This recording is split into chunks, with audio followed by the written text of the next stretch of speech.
콜로라도에 가면 덴버라는 곳이 있는데 가보신 분 있어요? 덴버. 참 아름다운 도시예요. 그러니까 뭐 이렇게 화려한 도시는 아니에요. 그냥 그야말로 뭐 고층 빌딩도 별로 없고, 그 뒤로 에스테트 파크라고 아주 유명한 그 럭키 산맥 그 한 줄기가 이렇게 굽이쳐 내려오는 그런 쪽인데 정말 멋있어요. 그리고 그 제가 그때 방문했을 때가 한 2월 정도 됐을 때였는데 정말 그 경관을 잊을 수가 없어요. 아름답고. 근데 이 덴버에서 있었던 일이에요. 연인인 듯한 두 사람이 차 안에서 상태가 좀 이상해요. 그러니까 즉 거의 졸다시피 하고 그리고 거의 졸도한 상태에 있는 그런 모습을 경찰이 발견을 했어요.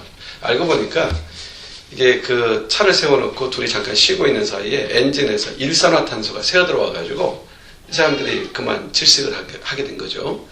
문을 두드려도 열질 않아요. 그래서 경찰이 망치를 가져와서 창문을 두드려 부셔가지고 문을 열어서 그들의 인공호흡을 시켜가지고 그들을 살려냈어요. 응급처치를 해가지고 살려냈어요. 그리고 나서 한 이틀 정도가 지난 다음에 경찰서에서 황당한 일이 벌어졌어요. 그 남자, 살려는 그 남자와 그 친구로 보이는 여자 두 사람이 경찰에 찾아왔어요. 뭘 갖고 찾아왔냐면은 청구서를 갖고 찾아왔어요.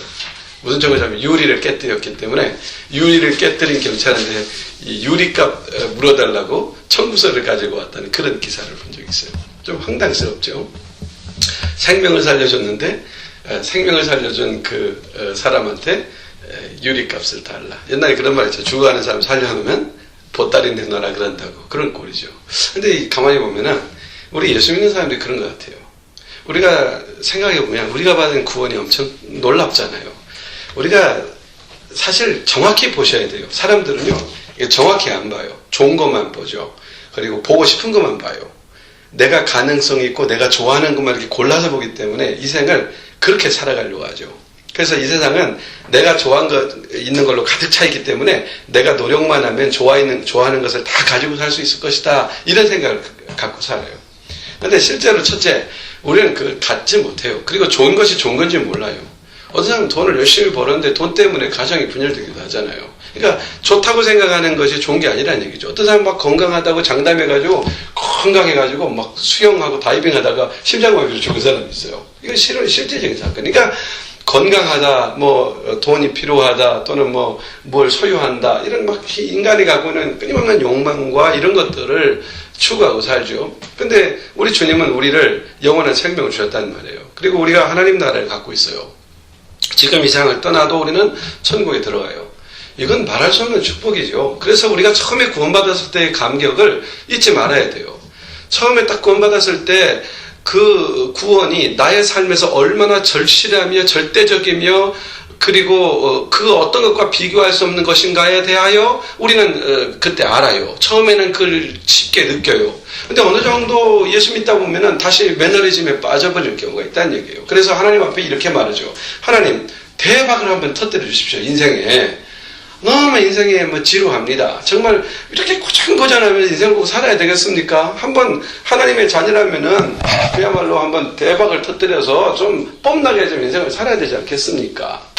그래서 요즘 그 한국교회 가장 큰 문제점 중에 하나가 세속화예요. 세속화. 그래서 한국교회가 세속화로 인해서 교회의 기능을 다 잃어가고 있죠.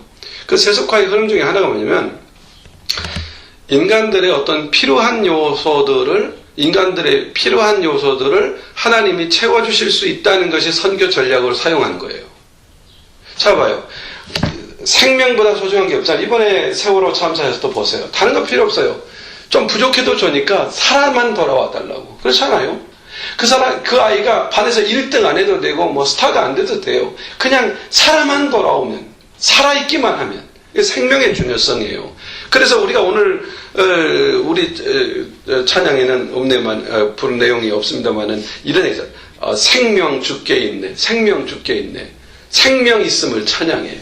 생명이 중요하다는 얘기죠. 살았다는 거. 살아있으면 뭐든지 할 수 있는데 생명이 없으면 아무것도 못하는 거예요. 그리고 인생은 무엇을 해결하고 무엇을 소유하고자 살아가는 게 절대 인생이 아니거든요. 왜냐하면 인생은 소유할래야 소유할 수가 없거니와 해결할 수 없는 것이 인생이라는 얘기예요.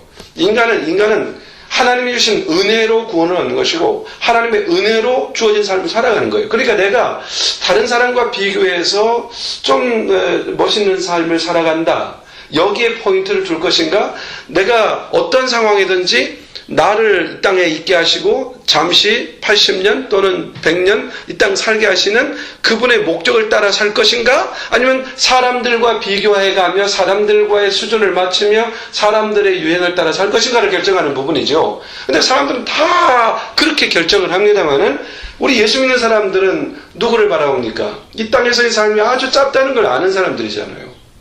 이 땅에서의 삶이 초능처럼 그냥 그늘이 지나가는 것처럼 그렇게 지나가는 삶이라는 거 알잖아요. 제가 지금 내일 모레면 이제 50이 되는데 난 깜짝 놀랐어요. 옛날에 제가 어렸을 때 50 먹으신 분들을 봤거든요. 마을에서. 저는 그분들을 보면서 이런 생각했어요. 저 사람들도 무슨 더 살 소망이 있을까? 저 사람들도 무슨 재미로 살까? 저 나이 들어서. 이런 생각을 가졌단 말이에요. 어렸을 때. 근데 그 나이에 내가 되어 있어요. 내가 되고 나니까 그때나 지금과 별반 차이가 없어요. 그냥 시간만 그냥 지나갔을 뿐이에요. 우리는 어느 순간 이렇게 시간이 흘러가고 만다는 것을 금방 알면서 이렇게 교훈을 가르쳐 주는데 미련해서 깨닫지를 못하죠. 사람들은 깨닫지를 못해요. 여러분 우리가 어려움을 당하고 또 시련을 당하면은 그리스도인으로서 이 시련 속에 이 어려움 속에 하나님이 계획하신 게 뭔가 이렇게 생각할 줄 아는 사람이 되어야 되는데 우리는 그렇지 못하고 먼저 터져나오는 것이 불만, 불평. 왜 이런 상황이지? 왜 다른 사람에게는 이런 여건이 주어지는데 내게는 주어져 있지 않지? 또는 왜 나는 이 일에 이렇게 주력하고 열심히 하는데 이만큼의 그 수준에 달하는 결과를 얻지 못하지? 이렇게 자꾸만 비교의식과 세상 사람들 속에 살아가는 삶의 패턴, 패러다임을 기준으로 삼아서 불평하고 불만하고 불만족하고 이런 경우들을 우리 자신에게서 발견한다는 거예요. 이게 있을 수 있느냐는 얘기죠. 마치 이것은 죽어가는 사람 살려놨더니 보따리 내놓지 않느냐고 이렇게 보따리 어디 갔느냐고 찾는 거죠. 하나님 나 구원받게 했으면 다해요? 하나님 축복해가지고 저 이 땅에서 좀 구원받은 사람답게 뽐나게 살게 해줘야 되는 거 아니에요? 이거 제 말이 아니고요. 어떤 설교자의 말이에요. 설교하는데 그러니까 축복받기 위해서 기도하라는 거죠. 그러니까 축복받기 위해서 주님의 일을 하라는 거예요. 아니죠. 여러분 우리는 구원의 선물과 그것이 크죠. 그런데 우리에게 주어진 사명이 또 딸리 있는 거예요. 그것을 무언가를 살펴볼 수 있는 눈이 필요한 것이죠. 그런데 우리가 이 사실을 분명히 알아야 할 필요가 있어요. 우리가 이 땅에 살아가면서 하나님께서 주신 구원과 영생이라고 하는 엄청난 은혜를 받았는데도 불구하고 세상 어떤 것들을 인하여 불평하고 불만족하고 낙심하고 비교하고 그래서 스스로 자기감에 빠지고 이런 수준에 맞지 않는 크리스천답지 않는 삶을 살아가는 사람들에게 오늘 우리가 읽은 성경 본문 중에 하나인 데살로니가전서 5장 16절에서 이렇게 일침을 가하잖아요. 항상 기뻐해라, 쉬지 말고 기도해라, 범사에 감사하라. 이는 그리스도 예수 안에서 너희를 향한 하나님의 뜻이다. 어떻게 항상 기뻐하고 항상 쉬지 말고 기도하고 감사할 수가 있어요? 그럴 수 있는 사람이 누구라는 얘기예요? 그리스도인이라는 얘기예요. 그리스도인은 항상 기뻐할 수 있고 항상 감사할 수 있고 항상 기도할 수 있는 사람이라는 얘기죠. 자, 항상 기도할 수 있다라는 것은 기도한다는 건 뭐예요? 하나님께 뭔가를 토론한다는 얘기죠. 토론한다. 주님과 대화한다. 대화에는 뭐가 있어요? 주제가 있잖아요. 서브젝트가 있잖아요. 그 주제가 뭐예요? 목적이죠. 그렇잖아요. 그러니까 항상 우리는 우리의 삶을, 주어진 삶을 살아가면서 하나님이 이 삶 속에서 하나님이 준 그 아주 핵심적인 주제들이 뭔가를 생각하면서 그 삶을 살아가고 그 삶에 대해서 논하는 것이죠. 자, 쉬운 얘기로 이렇게 말을 좀 어렵게 이해할지 모르겠지만 회사에서 무슨 일이 벌어졌어요. 동료와 갈등이 생기기도 해요. 그때 생각하는 거죠. 주님, 왜 동료와 이런 갈등이 있나요? 이런 갈등을 통해서 하나님께서 무엇을 원하시나요? 이런 갈등 속에서 내가 어떤 결정을 내리시기 원하시나요? 이게 뭐예요? 이게 바로 소통이고 이게 기도 아닙니까? 그래서 우리 그리스도인들은 기도를 호흡처럼 기도하지 않고는 한순간도 살 수 없는 존재다 이런 말이기도 하지만 기도로 사는 사람이기도 하다 이 말이에요. 기도로 살아간다는 것은 주님과 늘 그 부분에 대해서 그 이슈에 대해서 이야기하고 주님이 원하는 뜻, 주님이 원하는 목적 이런 걸 논하는 것이죠. 예? 오늘 아침에 우리 그 서영이가 좀 늦게 일어나가지고 서영이하고 얘기하는데 제가 사실은 그렇게 좋은 테크닉은 아니지만은 좀 좀 자극을 주는 말을 하려고 했어요. 근데 그러고 얘기하고 나서 가만히 돌이켜서 생각을 해봤어요. 좀 더 본질적인 왜 그래야 하는가에 대하여 이해시킬 수 있는 그런 시간적 여유를 갖는 게 중요하다라고 생각을 했어요. 그래서 언제 한번 토론을 해야겠다 생각했어요. 그렇다고 해서 우리 사회가 막 나쁜 습성이 있거나 참 삐뚤어졌거나 이렇지는 않거든요. 그런데도 불구하고 몇 가지 중요한 요점들이 내가 생각하는 순서가 있고 또 진짜 필요한 순서가 있는데 이 순서를 맞추는 것들에 대해서는 토론이 필요한 거죠. 그런 일이 바로 기도가 필요한 거죠. 하나님 앞에. 하나님, 이거 뭐부터 해야 돼요? 지금 당장 내가 뭘 해야 될까요? 이거부터일까요? 저거부터일까요?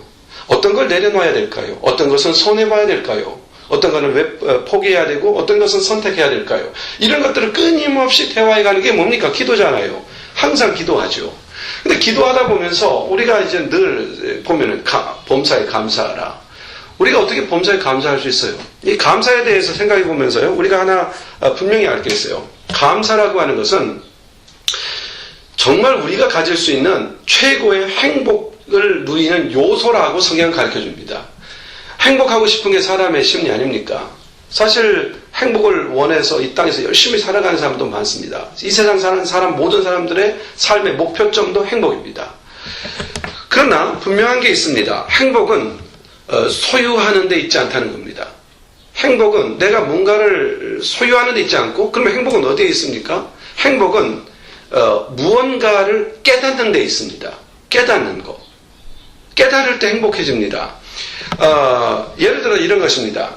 이전에는 그게 행복한 건지 몰랐는데 그것이 행복한 것이라는 것을 깨닫는 순간 진정으로 감사가 나오는 것이죠. 행복해지는 것이죠. 여러분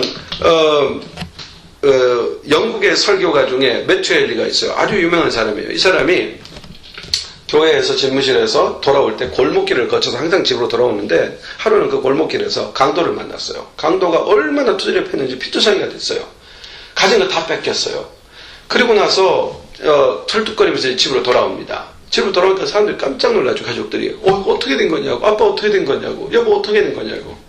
그래서 가족들을 안도시킵니다. 큰일 아니니까 걱정하지 마라. 그리고 서재로 들어가죠. 그리고 나서 무릎 꿇고 앉아서 기도합니다. 기도의 내용이 그의 그 일기에 나와 있어요. 그대로 읽어드리죠. 하나님, 저는 10년 동안 똑같은 골목길을 지나면서 아무 사고가 없었던 사실에 대하여 감사 없었습니다. 그저 무사히 집에 돌아온다는 것을 당연한 일이라고 여겼습니다. 주님, 저의 무지를 용서해 주시고 이제부터 그 골목길을 지나 무사히 집으로 돌아올 때마다 감사할 수 있게 해주십시오. 사람들은 지루함을 느낄 정도의 평범한 삶의 행복을 잘 모릅니다. 그러나 고난과 위험이 닥쳐서 그 평범한 삶이 깨어지기 시작하고 흔들리기 시작하면 그래서 비로소 이렇게 깨닫게 되는 것이죠. 깨달아지는 겁니다. 아, 그 평범한 삶이 행복했던 것이구나. 행복은 어디서 오는 겁니까? 깨달음에서 오는 것입니다. 깨닫는 것이죠. 아, 그게 정말 무엇이구나를 깨닫는 것. 깨닫는데 행복이 있는 것. 그래서 이 깨달음, 이것에서 뭐가 나오는 거예요? 감사가 나오는 거죠. 감사가 나오는 겁니다. 그래서 바울은 범사에 감사하라 이렇게 말합니다. 범사에 감사하라. 오늘 본문에 나와 있는 말씀이죠. 범죄 심리학자 중에 소퍼라는 박사예요. 소퍼. 그런데 이 사람이 중요한 게 아니고 그 사람이 한 말 중에 이런 말이 있어요. 교도소에 있는 복역수와 수도원에 있는 수도사의 차이가 뭔지 아느냐? 둘 때 갇혀 있잖아요. 옛날 수도사들은 그 울타리 안에서 밖에 나가지 않고 살아가는 사람이 수도사였어요. 그러면 교도소 생활하는 사람이나 수도 생활하는 똑같은 사람이에요. 그러면 차이점이 뭐냐? 교도소에 갇힌 사람들은 하루 종일 불평과 요구할 것만 찾는다. 그러나 수도원에 있는 사람은 하루 종일 감사하며 기도한다. 이게 차이점이라는 거예요. 똑같은 상황, 똑같은 울타리, 똑같은 갇혀 있는 사람인데 한 사람은 감사하고 한 사람은 불평해요. 깨달음이죠. 깨달음. 감사는 깨달음에서 오는 것이다. 생각, 깊은 생각, 그리고 배움. 진리에 대한 깨달음은요, 사람을 겸손하게 하잖아요. 하나님의 말씀이 답답하잖아요. 근데 말씀을 깨닫기 시작하면서 문이 탁탁 열리잖아요. 어두웠던 공간이 환하게 밝혀지잖아요. 이 감사가 나오는 거죠. 감사에는 세 가지 차원이 있습니다. 감사는 우리가 일반적으로 우리가 감사할 때는 조건적으로 감사하는 거죠. 무엇이 되었으니까 감사하는 거. 물질적으로 또는 어떤 환경적으로 어떤 문제가 해결되어서 반사적으로 감사하다. 정말 정말 그 일이 안 됐으면 큰일 날 뻔했는데 그 일이 되었네. 정말 그 일이 됐으면 했는데 딱 되었구나. 너무 감사해. 그래서 감사할 수 있죠. 이게 일반적인 감사입니다. 이건 조건에 의한 감사죠. 무엇이 되었기 때문에 감사. 이거는요 누구나 합니다. 불신자들도 한다니까요. 이건 누구나 할 수 있는 감사예요. 또 하나의 감사가 있는데 이 감사는 사색해야만 할 수 있는 감사입니다. 사색적 감사. 생각해야만 하는 감사. 이런 감사는 어떤 것이 있겠어요? 새로 어떤 것을 갖게 되었거나 어떤 게 해결되었기 때문에 얻는 그런 조건적 감사가 아니라 이 감사는 뭐냐면 있는 그대로를 발견하는 감사예요. being, to be. 있는 그대로 존재한다는 거, 있다는 거. 그렇잖아요? 지금 세월호에서 자녀를 잃어버린 사람들은 없어요. 없으니까 뭐가 감사해요? 있었던 게 감사한 거죠. 근데 이미 잃고 나서 그것은 감사가 될 수가 없는 거죠. 지금 있어요. 있다는 것. 아침에 일어나서 남편이 있고 아내가 있고 자녀들이 있고 직장이 있고 그렇잖아요? 오늘 갈 수 있는 직장이 있고 왼수가 거기서 버티고 있을지라도 그게 있고 그렇잖아요. 그리고 중요한 건 뭐예요? 거기를 갈 수 있는 건강이 있고 내가 지금 움직여 갈 수 있는 먹을 수 있는 음식이 있고 일용할 양식이 있고 있는 것들 이게 생각해보면서 가면 이거 없었더라면 그런데 있는데 이게 있구나. 참 나는 감사한 사람이구나. 정말 나는 정말 감사할 것이 참으로 많은 사람이구나. 이렇게 생각하면서 감사하는 거죠. 오늘 이렇게 주일날 아침에 우리가 적은 인원이 이렇게 모여서 예배할 수 있고 말씀을 들을 수 있고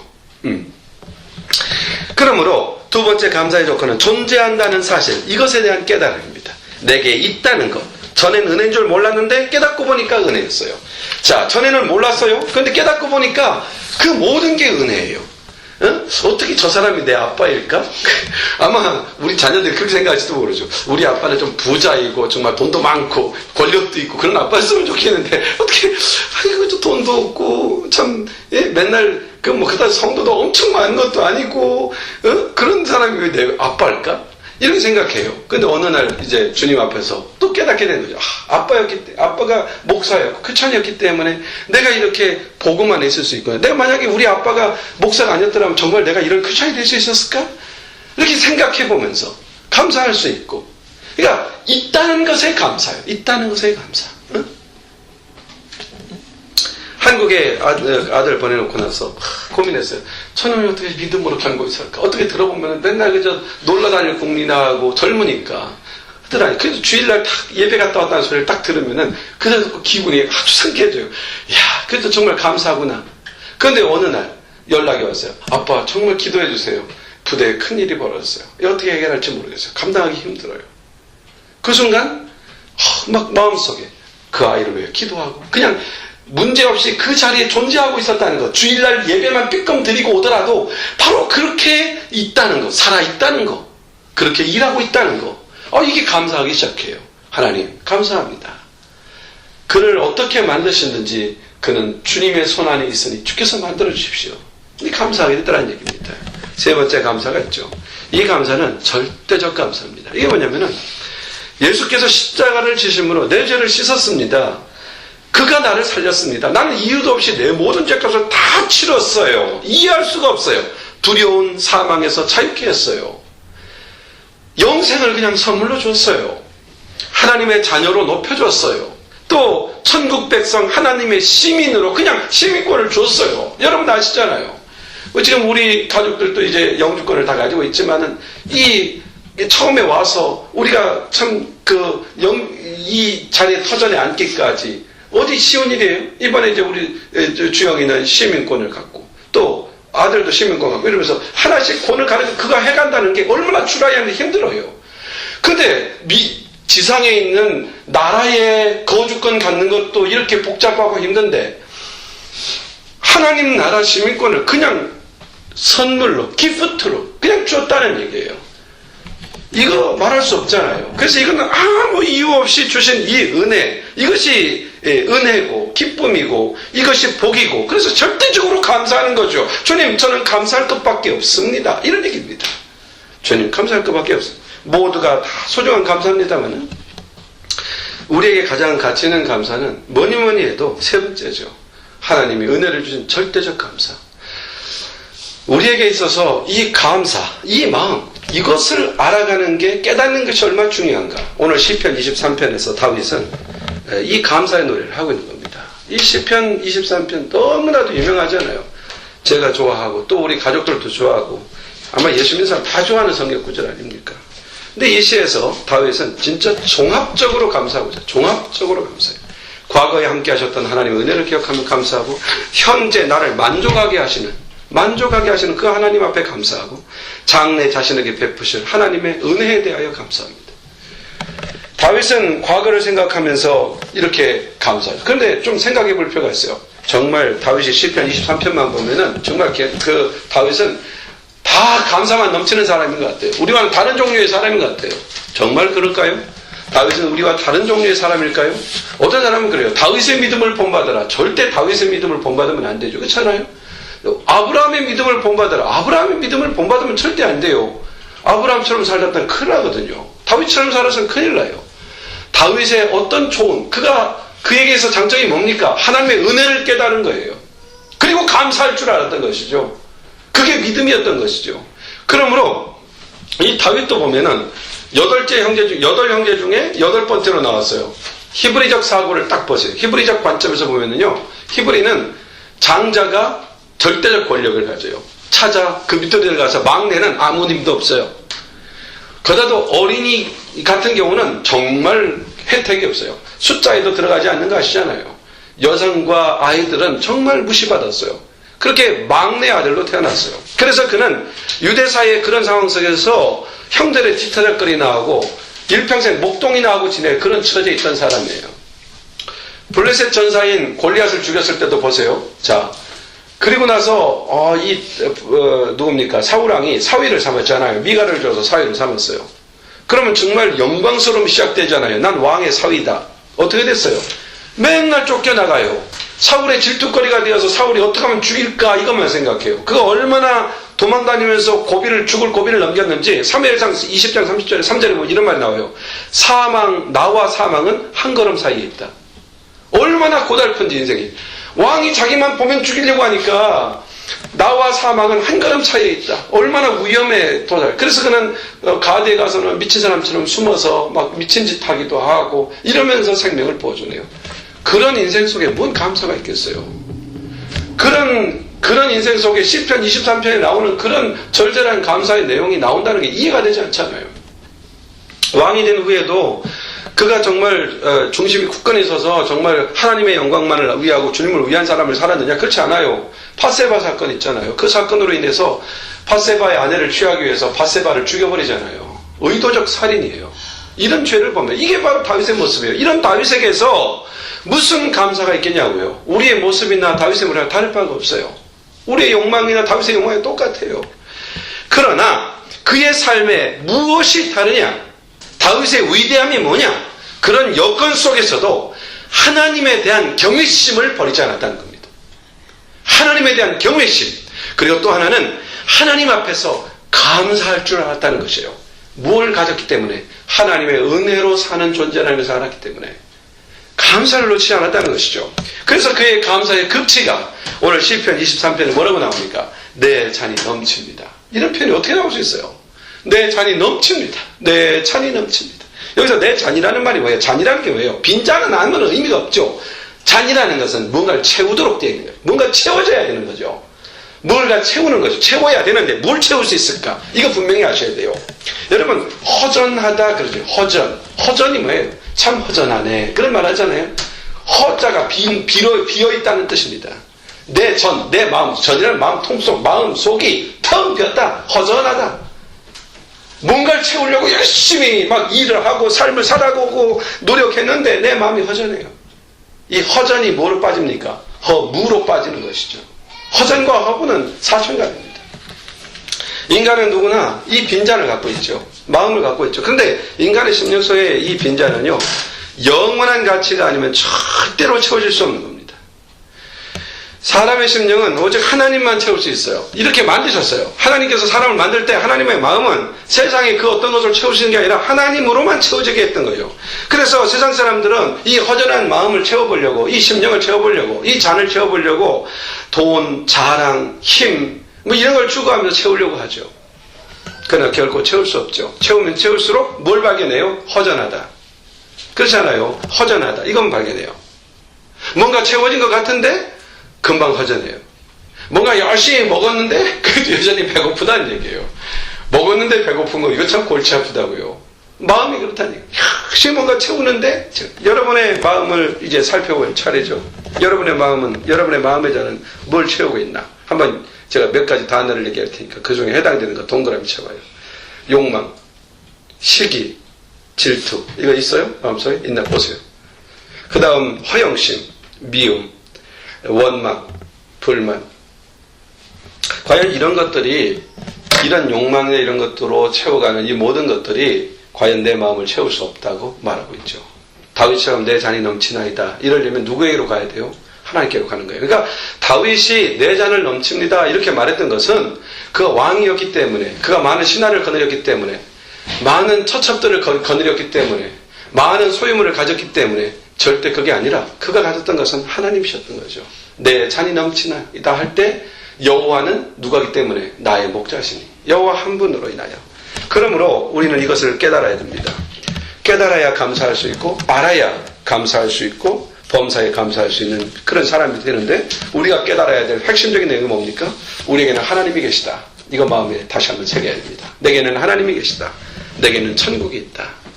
나에게는 궁극, 영원, 마지막을 알고 있다. 나는 마지막을 알고 있어요. 나의 마지막을 정확히 알고 있어요. 그리고 영생을 가졌다. 얼마나 놀랍습니까? 이 땅의 나그네 길이 험난한 것 같지만 이 땅은 삶은 짧다. 길지 않아요. 짧다. 그러니까 인생은요, 누구나 가늘고 길게 살 수가 없어요. 어쨌든 짧을 수밖에 없어요. 그러니까 인생을 굵게 살 것이냐 얇게 살 것이냐 이것만 있는 것이지, 나는 짧고 굵게 살겠다 이렇게 장담한다고 그렇게 사는 게 아니에요. 인생은 아주 짧아요. 짧으니까 그 인생 속에 꽉 차게 인생을 사는 법은 뭐겠어요?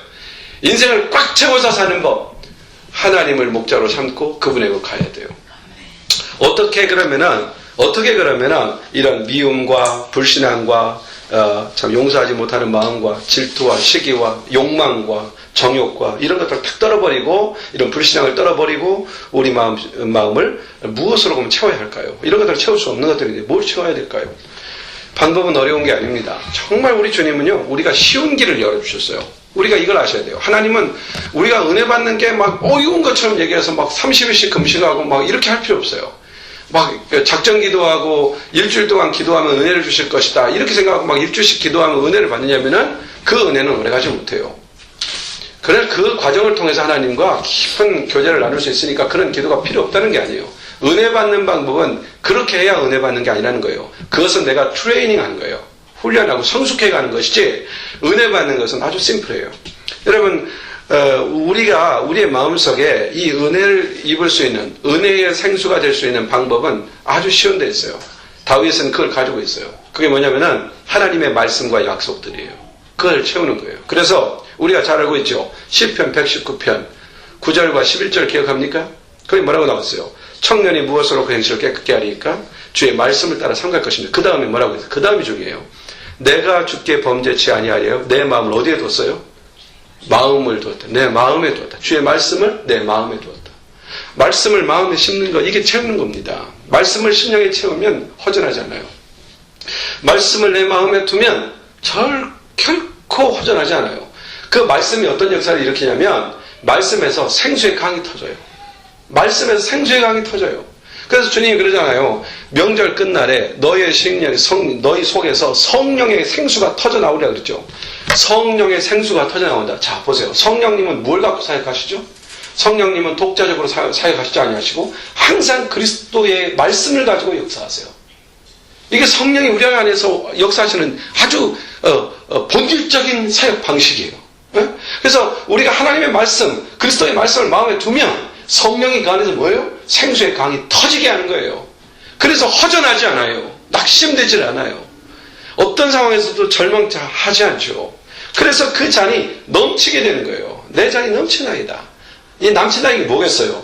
만족감이에요. 만족감. 여러분 보세요. 라면 하나 먹고도 만족할 수 있으면 그게 행복이죠.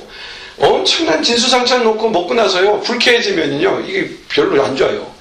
그 맛있는 뷔페 가자고 해서 뷔페집 가가지고 막 쭉 먹었어요. 지금 맛있는 거로만 골라서 먹었어요. 나중에 너무 가지고 불쾌해져요. 오히려 이거 항상 뷔페 식당 가면서 느끼는 것은 거예요. 다시는 여기 오면 안 되겠다. 다시는 오지 말아야겠다. 그게 생각이에요. 우리 식구들도 같이 가서 어쩌다 먹게 되면 서로 그렇게 얘기해요. 다시는 뷔페 식당 오지 말자고. 중요한 것은 만족해 할 수 있는 게 뭐냐는 것이죠. 만족해 할 수 있는 것. 여러분, 하나님의 말씀은 우리를 만족해 해요. 그래서 말씀을 읽고 그 말씀을 마음에 두면 그 말씀이 우리를 만족하게 합니다. 만족하게 한다는 것은 다른 말로 뭡니까? 행복해진다는 말입니다. 행복해진다. 그러므로 마음에 말씀을 두었다. 말씀으로 채웠다. 바로 이게 비결입니다. 왜 큐티를 해야 됩니까? 왜 맨날 성경 읽어야 됩니까? 이제 왜 제자반에서 우리가 하루에 서너 장씩 읽잖아요. 그게 지금 왜 연습하냐면요, 훈련이잖아요. 하루에 성경을 서너 장씩 꼭 읽어야 된다는 얘기예요. 그래서 1년 동안 트레이닝하는 거예요. 그러니까 그게 훈련받는 기간만 하기 위해서 한다면 의미 없어요. 안 해도 돼요. 그거 할 필요가 없어요. 이것을 내 습관화 만들겠다. 내 습관화 시키겠다. 그래서 일주일 읽어야 될 거 막 한껏 몰아서 읽고 이거 안 돼요. 에브리데이 읽어야 돼요. 그 다음에 큐티 시간 갖는 거. 이거 습관화돼야 돼요. 큐티하고 성경 읽는 거, 이거 하루에 성경 습장 읽는 거, 그리고 큐티 하는 거, 이 두 가지는요, 습관이 돼야 돼요. 이게 제자훈련의 1차 목표예요. 만약에 이게 습관화가 안 된다면, 제자훈련을 통해서 아무리 좋은 고급 지식을 갖고 있더라도 아무런 효과가 없어요. 능력이 없어요. 만족함도 없어요. 그러나 장담합니다마는 하루에 석 장 말씀을 진지하게 읽고, 그리고 하루에 한 30분씩 큐티 생활한다면요, 이렇게 여러분 오늘만 후에 고백할 수 있어요. 다윗처럼 내 잔이 넘칩니다. 내 잔이 넘칩니다. 이렇게 고백할 수 있어요. 저는 오늘 이 말씀을 마무리하면서 여러분에게 이 고백, 주의 말씀으로 주의 은혜로 채워지는 심령으로 인하여 내 잔이 넘칩니다. 이렇게 고백할 수 있는 여러분의 삶이 되기를 주의 이름으로 축원합니다. 기도합니다. 하나님, 고맙고 감사하신 하나님, 오늘 이렇게 부활주일 이후에 성찬 예식을 갖게 해주셔서 성찬의 은혜에 참여했습니다. 또 오늘은 주의 거룩한 말씀, 성찬의 은혜가 그 효력과 능력이 나타날 수 있는 그 원천이 주님의 언약이고, 그 언약의 말씀인 하나님의 말씀이 우리 안에 채워질 때 다윗처럼 내 잔이 넘칩니다.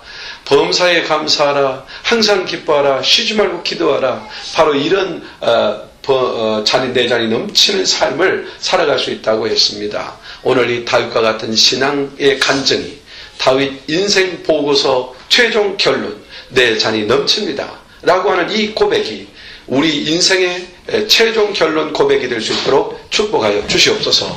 감사하며 주 예수님의 이름으로